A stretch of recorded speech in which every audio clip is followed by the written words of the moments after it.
Today on Nova Legends podcast, I have JMU attacker Jeffrey Aguilar, the guy we knew as Little Jeffrey through the years as he started at Alexandria Soccer and later TC Williams. Jeffrey's now playing as a striker. Recently for JMU, had a goal and assist last night, and a great performance against in-state rival Radford.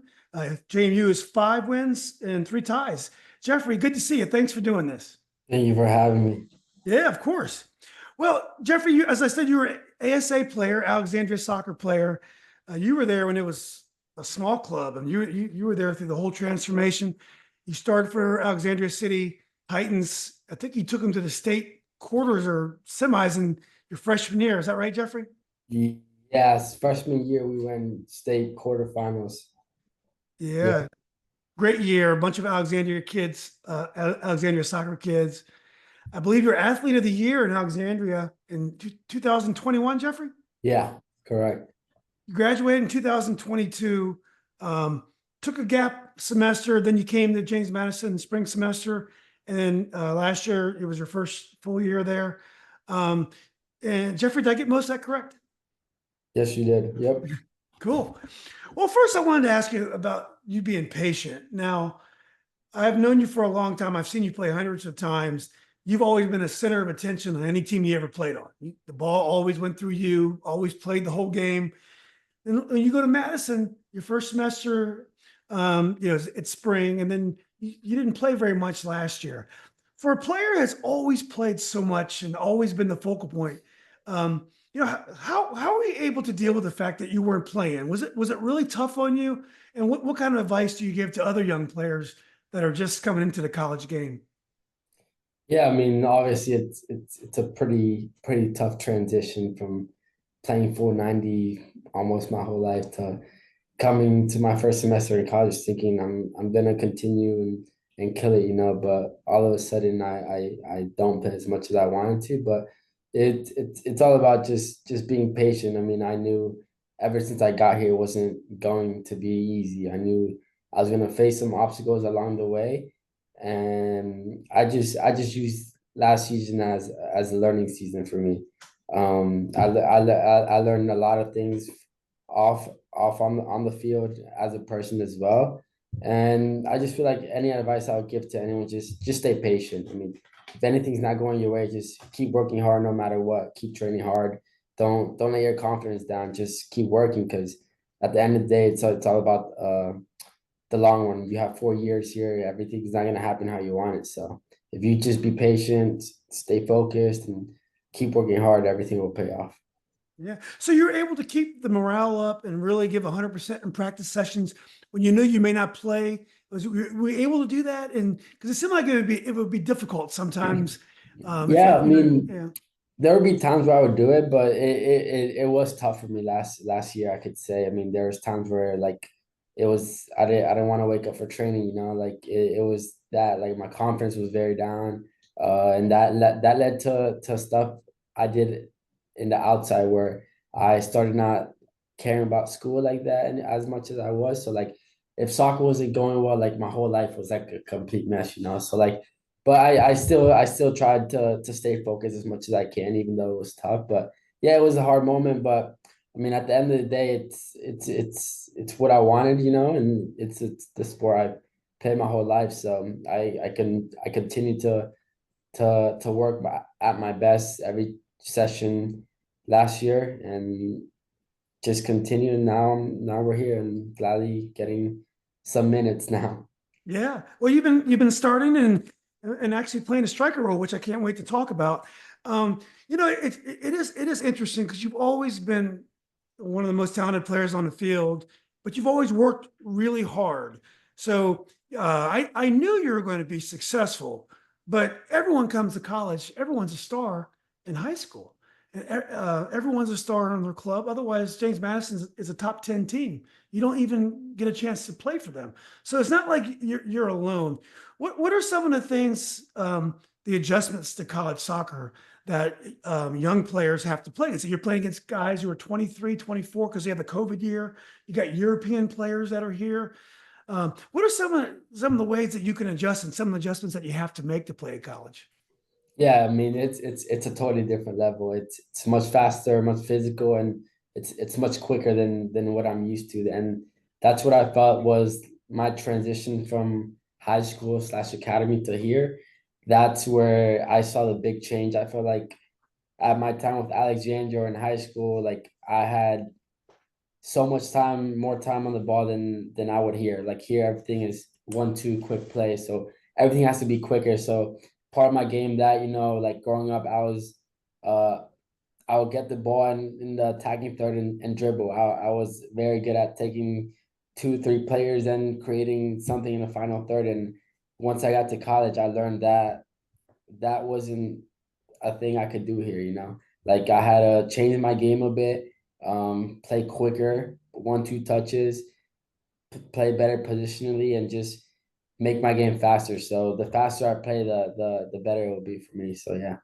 Yeah. Well, is there any way to prepare for that other than actually do it? I mean, you played MLS Next, you played against, DC United and MLS Academy teams, obviously.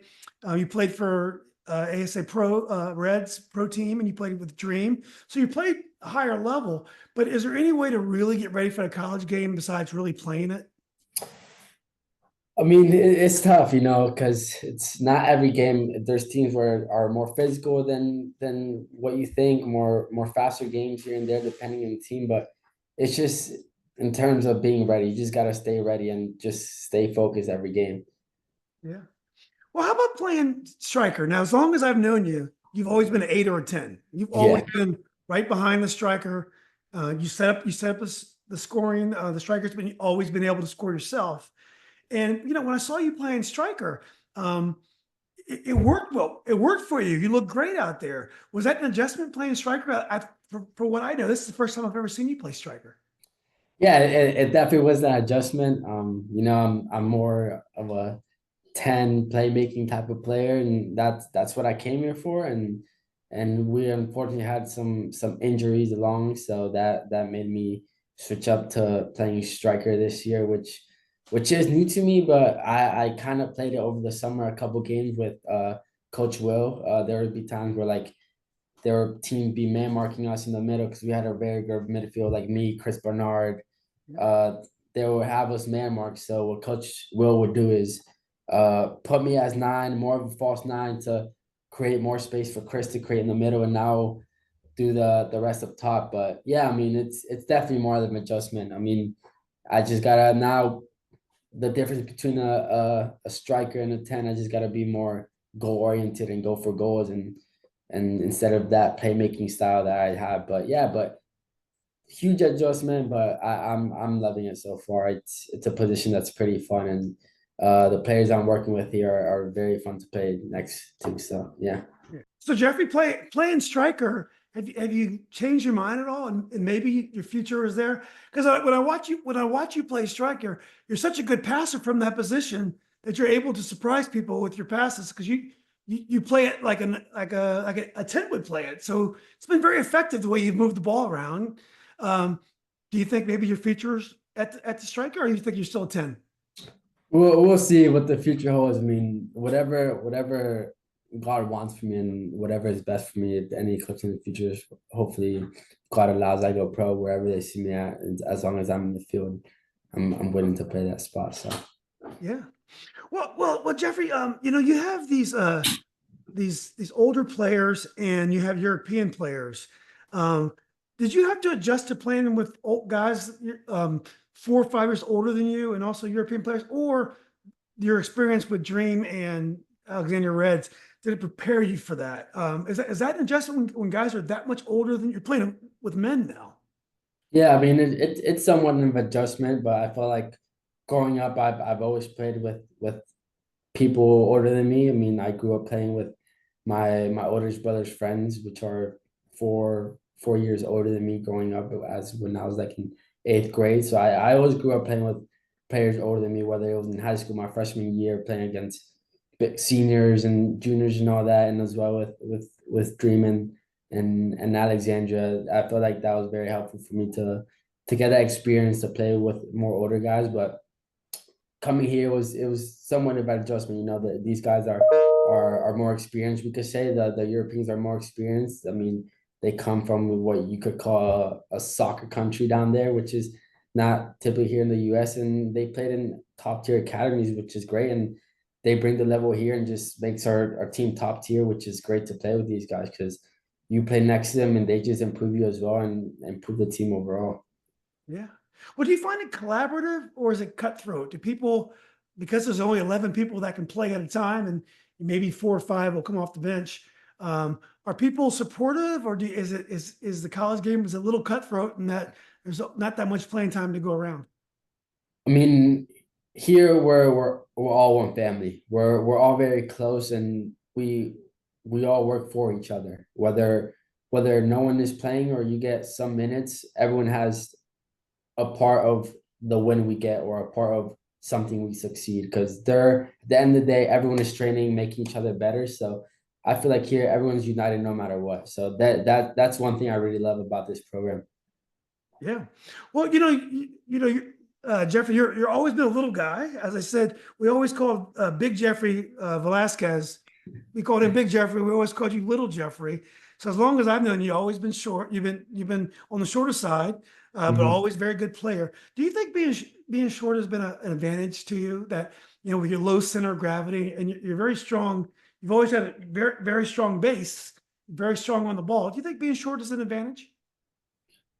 Somewhat, yeah. I mean, I feel like my height gives me somewhat an advantage. I mean, I'm probably more quicker than most of the people. My first step is quicker, and I could weave through people more easily. And I feel like if I'm going against someone who's way taller than me, it'll be harder for them to get down and try and get the ball from me. So I guess it is, yeah. Yeah. Well, so Jeffrey, when I was in high school, I played basketball. I was only 5'4" my senior year, so I was your size. I grew in college, but I was used to being the shortest guy on the field. But TC Williams had a guy named Eric Galloway. He was my size, and I hated playing against him because I wasn't used to playing against someone my size. So I was used to being underneath people. I could steal the ball. This guy was down there with me. He was just as fast as me, and we used to just go at it. And I was used to being shorter than everybody. All of a sudden. Um, Here's this guy, Eric. Uh, Rest in peace. But let's talk a little bit about Alexandria soccer. Now, one thing that's unique about you, or at least a little bit different, is that you stayed at the same club your whole career. Most people now they jump from club to club, often. But you and you and your right hand man, Harvin, and but very few others do that. Talk a little bit about what ASA meant to you and why you decided to stay there all those years. Yeah, I feel like ASA has definitely a huge part of me. I mean, as you said, played there my basically my whole youth life, starting from right to my senior year, and I just felt like I was brought in into a family right away when I started playing there. Like everyone was brought in. I knew everyone. I was see everyone. I mean, Alexandria is probably very small town where, especially where I'm at, everything's close. My parents loved Alexandria as well, and the opportunities they gave me as well, and my family was very helpful from everyone, from the coaching staff, from everyone there. So I just felt like my decision just to stay there my whole life was mainly for me, but also my parents. My parents thought it was great for me just to just play there in my whole life. I created some great bonds with coaches, players, and that I'll probably continue for the rest of my life and in the future. Yeah. Well, I know other teams were trying to recruit you. DC United, I know, was trying to get you. When you look back, do you think players, high level players, should go to the highest, the highest level team that's local, or do you think there's a lot to be said for being comfortable and being appreciated where you're playing? Yeah, I mean, I feel it's all what you think is best for you. Yeah. Like you said, in Alexandria, I felt very comfortable. I felt very appreciated. In every training, every game, I felt good going just to train. I felt like I was at home, and I couldn't think of going anywhere else and having that feeling. So yeah, I just felt like it all depends on what you feel is best for you. Yeah. So, Jeffrey, who were some of your early role models? Who did you want to play like when you first started playing soccer? I mean, my family's a huge Barcelona fan, Okay, so obviously I fanboy Messi and still fanboy. they do. I mean, my opinion's the best player I've seen in my eyes, and I always looked up to him. I mean, he was short, just like me, and I feel like growing up, I had that play style where I would just be the dribbler, just like he was in his old days, and that's just someone who I always looked up to. Yeah. Were there any older players in the area, maybe Alexandria players that you looked up to and try to role model? Maybe I know. Did you play in the El Salvadorian league, Jeffrey, a little bit, or you're not? Are you El Salvador? You know What they was had that? the El Salvadorian. They had like their own league and festivals they'd play at with the older kids. I don't know if you played in that, but Yeah, I know about that. I'm familiar with that. yeah, did you ever like role model like older players in the area that you grew up with? Not really. I mean, my role model was mostly my brother. I mean, seeing him play just motivated me to keep going and playing, and I was competing with him to be better. And I guess I ended up better than him because he ended up playing soccer. So Exactly. Yeah. Well, what about your coaches? You've had some great coaches at Alexandria. I know most of them. Who are some of the coaches that really taught you things and put you on the right path? yeah, I mean, I've been through a lot of coaches in Alexandria. I mean, as you said, I've been there my whole life, so I've had a different experience with different coaches, but I might miss a few. But from the early days, from when I first started playing, like U10, U12, Coach Grigor, That's great. Coach Jim, my parents really love both of them. They always speak highly about them. Yeah, There'll Oklahoma's be great. days where my parents won't even take me to training, and I would call Coach Jim like at 5 a.m. what time's gonna be at my house to pick me up. Good memories. Yeah, Coach Grieger, Coach Jim, Coach Will as well. Coach Peja, which Yeah. just moved back to his country. I mean, loved him as well. And of course, I feel like someone who played a huge role in my transition from academy to college is CJ, which is now the Virginia Dream coach. I feel like I met him my sophomore year and he really saw my potential and continued to push me soccer wise and academically and without him, I don't think I would have been where I'm at right now. So yeah. Well, that's amazing. He seems like he's doing great work. I was talking to Brian Ramirez about him. Brian said great things too. Jeff, what do you think about the age group change that you guys went through? So Chandler would play against you because he was a Barca Dorados, and you were playing with guys like Liam and other guys that we ended up playing with when we came over to Alexandria. When they changed age groups, it changed everything. Yeah. It was kind of tumultuous, and we ended up coming to Alexandria because the Barca team, and we went to Joga for a year, but ended up folding. But in your eyes, was it a good thing? Did you enjoy kind of being the older '04, or did you like it better when it was '03, '04, kind of by school year, the way it was? It was tough because most of my friends were in that 03 group, like growing up. So it was tough. But I still had close friends with the 04, but I really like the 04 03 mix, it's a mixture of more older players and I felt like if that 04 03 team would have stayed, it would have been an absolute problem for other teams because there was just quality all around for both teams combined. Yeah. Remember those great Barca Alexandria matches? I mean, they were great matches. We used to go at it, and so many players from those both teams end up being really class players. So we talked earlier about Alexandria's transformation. It was a very small club, and under Tommy Park's leadership, um, it couldn't even get into the CCL. And then it got into the CCL, and then all the way up to MLS next. But the pro team, it's a model for futsal integration into a club. I mean, they've just done amazing things in the community.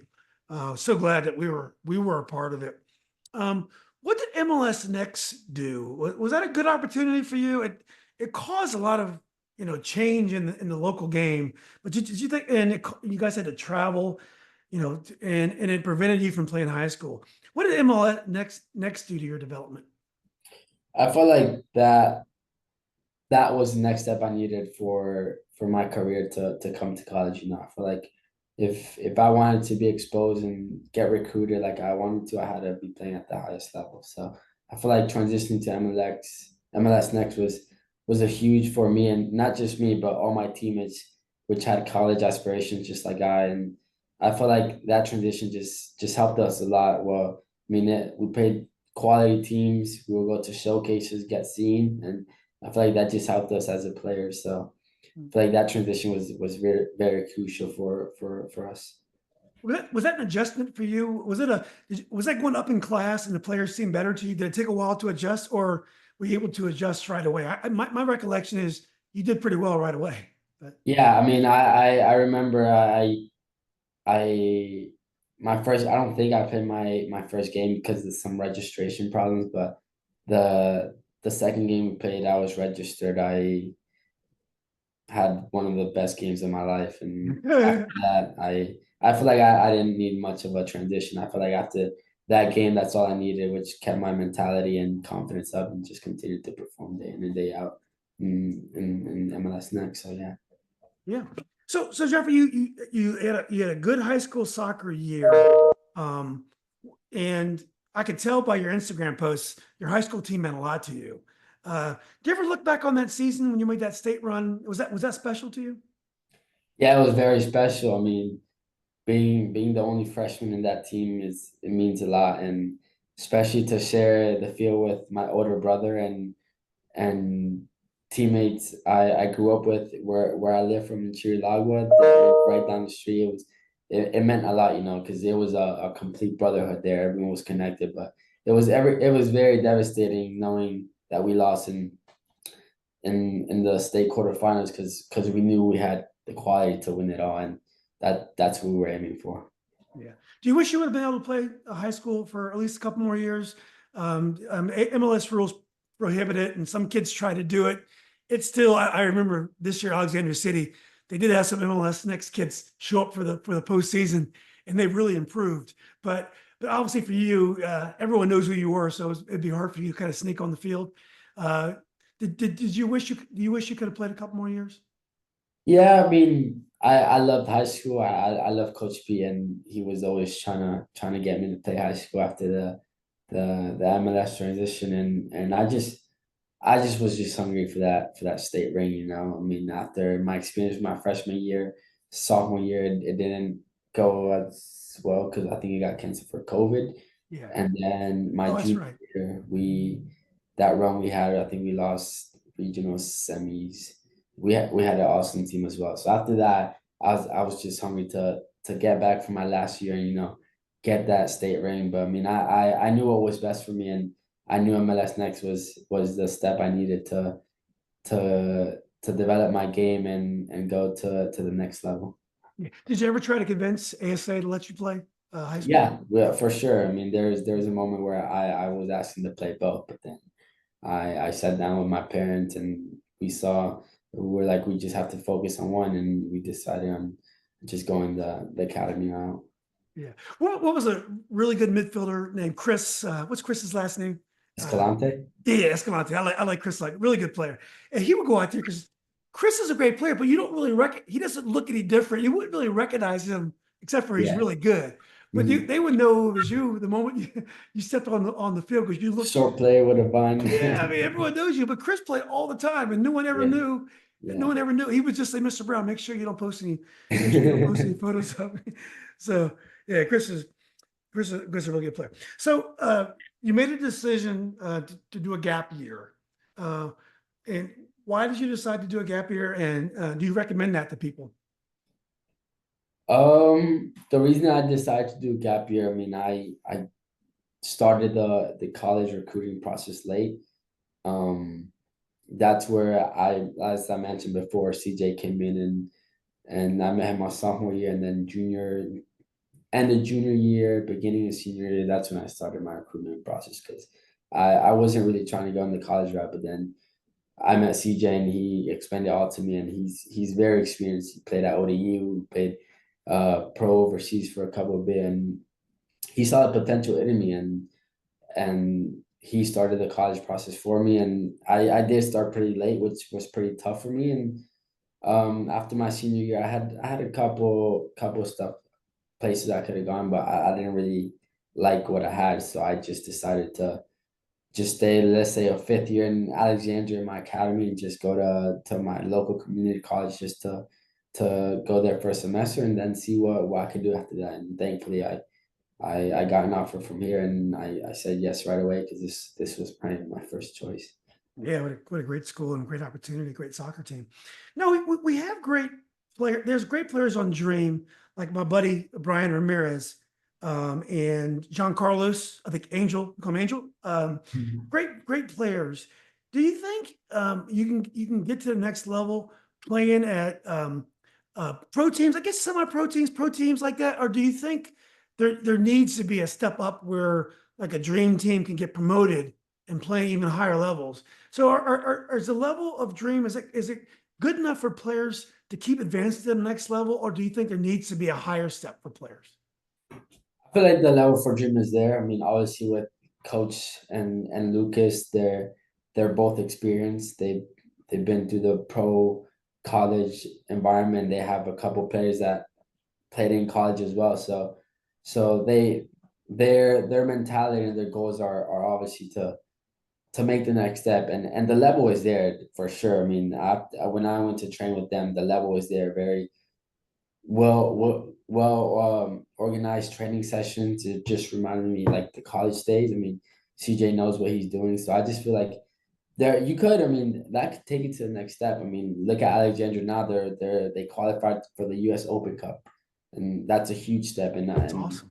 And I feel like that's very helpful for them to take them to the next level because more eyes are going to be seen on them. And I feel like Dream is on the come up for that. I mean, winning the MPSL, UPSL, and all those recognitions is going to be a lot, and is going to take him for more stuff in the future for sure. Yeah. Are you going to be able to play with them next summer? I'm undecided yet. We got to figure that out. Yeah. Okay. I don't want you to make any news here. Yeah. Yeah. So, I still got to figure that out. yeah. So you did something a lot of athletes are doing now, is that you went to school in the spring semester. A lot of athletes are even skipping their high school senior spring semester year to go early, especially football players are doing that to lift weights and just to get prepared for what's coming. How did you like James Madison when you got there? Did you feel, because it was a relatively small amount of people who were just joining in January, did you enjoy it right away? Did you feel comfortable, or did you miss Alexandria? Yeah, I mean, I was very excited at first, excited, nervous. I mean, it was my first time living away from home since as long as I can remember. I was always with my parents and not away from them as long. But now it's a whole different life, as you could say. I'm by myself here in college. I'm by myself here, so it's all up to me to make the best for it. So I was happy and excited to get here, but I mean, I felt like James Madison being just 2 hours away from home kind of helped it a bit because I knew home wasn't too far. So I didn't get no homesick at all. Like as soon as I got here, yeah, like the first couple of days, like I felt nervous, like meeting new people, like going to campus, getting lost in classes and all that. But like after the first week, I felt like home, and like felt like it was just I've been here before because this group of guys, like, just once you get here, like they just have you with open arms and bring you into the family, which means a lot and makes you feel comfortable right away. That's what a team's all about. Did a lot of folks from Alexandria City High School recognize you when you started walking around? Did you see a lot of people around campus that you knew? The first couple of weeks, no, but then after time went by, I saw a couple of familiar faces from high school. Now that Alvar is here and a couple of the guys, I see them here, like Brand, Alex, Temo Sock, all them are here. So it's great to have him here and just continue to see them around after playing with them for so long. Yeah, my daughter Lily is a sophomore there as well. She's running around. She didn't come to many soccer games though. You may not recognize her. Well, let's talk about the season a little bit more. You started off. You're getting minutes from the get go, but one of the biggest moments I'm sure of your career is your goal against Mount St. Mary's. Now, the thing I loved about that goal was you got a back heel from, what was his name, Jeffrey? Evan Southern. You got a back heel from Evan Southern. Looks like he's getting ready to run out of bounds. you waited to go into that space. So you made a smart run. You didn't move into that space too early, which is interesting but I guess that's the midfielder in you, and that you're not going to go into that space early. Tell us a little bit about that goal and how it felt after you scored. Yeah, I mean, me and Evan work well with each other and we connect well with each other. So as soon as that ball went over me, I knew I had to turn around and make that other run because there was space there. So as soon as I turned, I saw that space, and once Southern got the ball, I quickly just did a quick little sprint to the space. I knew he was going to give it to me, and I was in front of goal, so I just had to pass into the back of the net, and that's what happened. Yeah. Now you scored a lot of goals in your life. Was that one of the sweetest you've ever scored? Definitely, it felt a huge relief off my shoulders. My first collegiate goal. I mean, after like 3, 4 games, which I haven't scored, which was tough, and I've had chances, but it was a huge relief on my shoulders. It's just I can't explain the feeling I had once that ball hit the back of the net, but I feel like that was very crucial for me to keep going, to gain my confidence in front of the goal now. Yeah, I mean, you drilled it. It was, even if the goalie would have been in position, he still might not have been able to save it. I mean, you actually crushed that ball. I mean, so that was No, yeah, I was surprised because in the moment when I hit it, it just seemed like I just passed it in there. But then after the game, when I saw the video that was up there, I was like, whoa, like that looked like a miss. I didn't think I hit it that hard. Yeah, you brought your adrenaline part was just going. Yeah, And when you try to overhit it, that's when you don't hit it good. yeah, So sometimes in life you just gotta. The technique is all about it's all about the technique. So anyway, that was a huge win. It was Mount St. Mary's. Lots of local players on Mount St. Mary's. I'm sure you knew some of those kids, and Mount St. Mary's, they needed that win, and you guys, they played so well against you guys, and in the second half, you guys finally started taking control of the game and imposing your will. And then you beat a nice Central Florida program. And then yesterday, you guys, Radford was a game. You outshot them by so much. I was actually surprised how dominant you were. But the thing about your goal you scored in this game that was interesting was you let the ball run, and then you got the first touch and let it run, and then the defender was out of position. That's the only kind of move you have when you're feeling comfortable. When you're not feeling comfortable, you don't do things like that, because when the ball comes, you want to make sure you have it right away. But when you're comfortable, you start doing things like letting the ball run. That's like, it's kind of, because it's a little risky, but when it pays off, you got space. Tell us yeah, about that play. yeah. I mean, I got the ball played, and it was kind of I thought it was gonna be short, so I saw the defender anticipating it, so I'd do a little stutter step to fake him that I was gonna go to try and beat him, and that stutter step actually worked where he kind of delayed, and that opened up the huge space to drive forward. And as I was driving, I just felt another defender come, and with my body, I was just shooting him off from the ball. And once I was in front of the goal, I saw the goalie's position, and I was like, why not hit it? And I just put it in the bottom left, and it hit the back of the net. Yeah, that was like your Alexandria goal. That was a goal you scored numerous times for them when you do one of your little runs. The next time it's in the back Yeah, of the that's net. that. I was just talking with CJ about that yesterday after my goal. He's like, it just reminds me of your academy days, because those were the type of goals I scored back in the day. Yeah, that's the kind of run in college that they'll foul you from behind and put you and make you shoot a direct kick on that one. But it was an awesome moment. What, so Jeffrey, I know you want to go as far as possible this year, and I'm not asking you to look ahead, because I know you have to do it one game at a time. But generally, what are some of your goals? What do you want to accomplish in college soccer? And and I know you've always thought about a pro career. Are you still thinking about playing pro soccer one day? Yeah, for sure. I mean, I've always had that dream as I was a kid, and I'm gonna make sure I do everything possible to achieve that dream of mine. That's obviously my goal to become pro, and that's all I've wanted. So that'd be huge for me. Yeah. When your playing days are over, would you ever want to be a coach? Possibly. I mean, I feel like if once my playing days are over, I think I'll want to try and experience another thing other than sports, maybe somewhere else. We'll see where life takes me. But I know for sure one day I'll come back and start coaching, because I mean, that's what I do in the summertime, do camps with little kids, coach all summer. So and I love it. It's fun.